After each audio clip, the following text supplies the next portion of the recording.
first volume we're going to look at today is a volume I got in my collection about 2 years ago. A small 16 mo size. This is about 4.5, 5 inches tall. This has a long history. It's the first Shulḥan arukh printed in Germany. This was printed in the city of Hanau in 1626, 1627. And as you can see, this is one volume. This was printed in 4 volumes, and I have here the 3rd volume, Ebenheiser. Rebinding. This is a new binding. When you open it past the modern end papers, and you have a piece of tape masking the first extant page. The title page is missing. The first extant page is the first page of the text.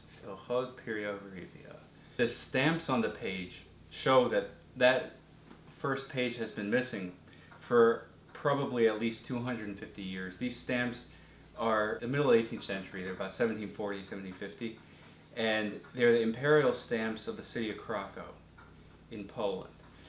What this means is that this volume moved from inner Germany, from Hanau, toward the east and settled in Poland at about that time, probably a little bit earlier. There's some faded out writing inside of a previous owner. You can make out Yisachar. This writing is earlier than that. This writing is like probably the first decade of the 18th century, about 1700.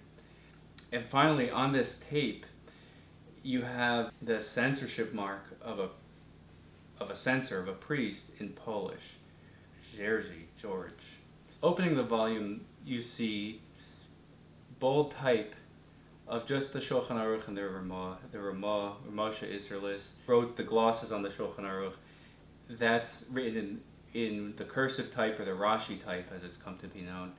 And it's written in probably the most compact form that I've ever seen in a printing of this volume. The Code of the Jewish Law has been printed 500 times, maybe more.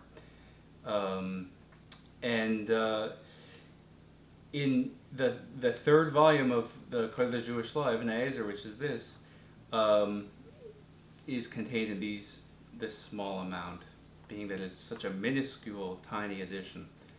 Very, very different from the earlier editions of the Shulḥan arukh, which you will see in other videos as part of my collection, that, again, they were earlier and they were much larger in other countries. And so the first time this was printed in Germany, it was about this small. And for those who understand, it's 16 mo. And it's a very rare volume. Sometimes you see full sets of it go for sale, but this is a privilege to own, and very uncommon to have survived this way. Despite it being missing the first page here, all the rest is in really excellent condition, and it survived very well, despite its travels, despite its different seizures maybe. It's hard to know what happened to this in the past.